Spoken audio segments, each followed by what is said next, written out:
Vote करके प्रकाश दरेकर को विजय बनाएं। मुंबई महानगरपालिका चुनाव में राजनीतिक समीकरण रोजाना बदलते नजर आ रहे हैं।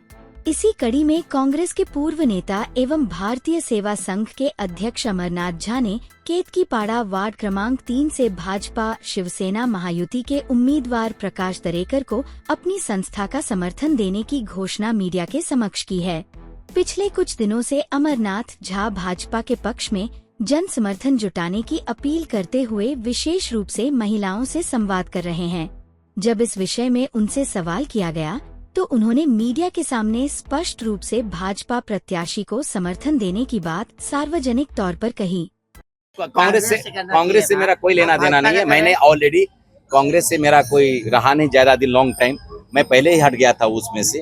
और दूसरी बात है कि कांग्रेस हमें विकास चाहिए, कोई पार्टी नहीं चाहिए। विकास करने वाला एक ही नेता हमको दिखा, आदरणीय सम्मानीय प्रवीण दरेकर जी, उनका भाई प्रकाश दरेकर जी। वार्ड नंबर 3 में वोटर को खरीद फरोख्त, कैंडिडेट खरीद फरोख्त, सोसाइटी को खरीद फरोख्त का मामला सामने आ रहा है और यहाँ के जो उम्मीदवार है वो लोग आरोप भी लगा रहे हैं। देखिए, ये राजनीति का आरोप तो चलता रहेगा। हर पार्टी के लोग एक दूसरे पर आरोप लगाते हैं। अगर आरोप नहीं लगाएंगे तो राजनीति कैसा? उस पर हमको ध्यान न देते हुए हमें जनता के बीच में जनता के सहयोग चाहिए और हमें जनता से अनुरोध करेंगे उनको जिताने का पूर्ण कोशिश करें। आप घर घर जा रहे हैं, यहाँ लोगों से मिल रहे हैं, भारतीय सेवा संघ होने के नाते आप उसके अध्यक्ष हैं संस्था के, किसको सपोर्ट कर रहे हैं? क्या कोई प्रचार कर रहे हैं? क्या है वो? ऐसा है कि मैं प्रचार कर रहा हूँ और सपोर्ट कर रहा हूँ इस वक्त मैं भारतीय जनता पार्टी को, और जिनका उम्मीदवार हैं प्रकाश दरेकर जी और उनका बड़ा भाई है प्रवीण दरेकर जी। अब उनका साथ इसलिए देना हमारे लिए सौभाग्य की बात है क्योंकि देखिए, केंद्र में उनका सरकार, राज्य में उनका सरकार, केतकीपाड़ा और धारखारी के विकास के लिए हमें इससे अच्छा उम्मीदवार नहीं दिख रहा है। तो मैंने ये सोचा कि मैं इनको साथ दे करके कम से कम केतकीपाड़ा, धारखारी, घटकम 3 नंबर का वार्ड जितने भी आता है, यहाँ का लोगों को भला हो। यहाँ पानी की समस्या थी, बिजली की समस्या थी, तो प्रवीण दरेकर जी से हमारा बातचीत हुई तो बोला मैं सब समस्या को दूर करूँगा। तो मेरे मन में आया और विचार उठा कि सारा जगह सरकार तो उनका ही है, तो वो अगर जीत के आते हैं तो यहाँ पर भला होगा, जनता को भला होगा, गटर सुधरेगा, बाथरूम सुधरेगा। यहाँ पर सबसे बड़ा समस्या है झोपड़पट्टी में सुलभ शौचालय की। जो सुलभ शौचालय की जो समस्या है वो उसको दूर करेंगे। आप देखेंगे जाकर के किसी सुलभ शौचालय में तो दरवाजे नहीं है, कोई ऐसा ही पड़ा हुआ है, साफ सफाई का नाम नहीं है। दस्तक बस्तक योजना जो चला रहा है, कभी कचरा उठाता है, कभी नहीं उठाता है।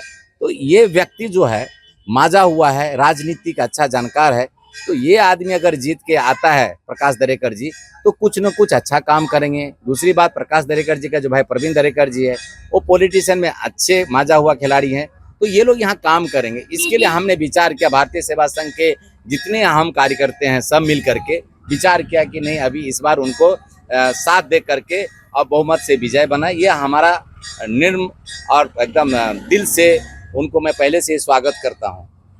वार्ड नंबर 3 में लाइट, गटर, मीटर जैसी समस्या है, शौचालय जैसी समस्याएं हैं। आप पिछली जो यहाँ पर नगर सेवक रह चुके हैं, उन्होंने विकास नहीं किया था, या इस बार बदलाव चाहती है वार्ड नंबर 3 की जनता? ऐसा है कि विकास कौन किया वो तो दुनिया को दिख रहा है।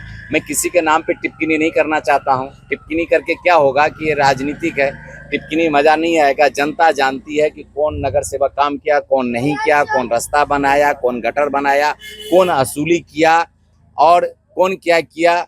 इस पे हमको नहीं जाना है, बस इतना जानना है। सारे जनता से हम अनुरोध कर रहे हैं, विनती कर रहे हैं कि आप भारतीय जनता पार्टी का जो सिंबल है कमल का छाप, उस पे आप मोहर लगा के विजय बनाइए, जिससे केतकीपाड़ा और धारखारी का विकास होगा और जनता का विकास होगा, रोजगार का विकास होगा। जो लोगों के बसई बिरार काम पे जाना पड़ता है। तो मैंने तीसरी बात आपको और बता देता हूँ, मेरा कुछ बात हुआ है नेता लोगों से जो यहाँ पर वन विभाग का जो परेशानी है, तो हमने बात किया। उन्होंने बोला कि मैं कुछ दिन में ही इसकी समस्या को दूर करने वाला हूँ। नज़दीके में कोई 30 एकड़ की ज़मीन है, उस ज़मीन को हमने हायर करेंगे और यहाँ का जनता को वहीं बसाएंगे। मैं सारा जनता से एक ही विनती करता हूँ कि आप इनको जिता के विजय बनाइए।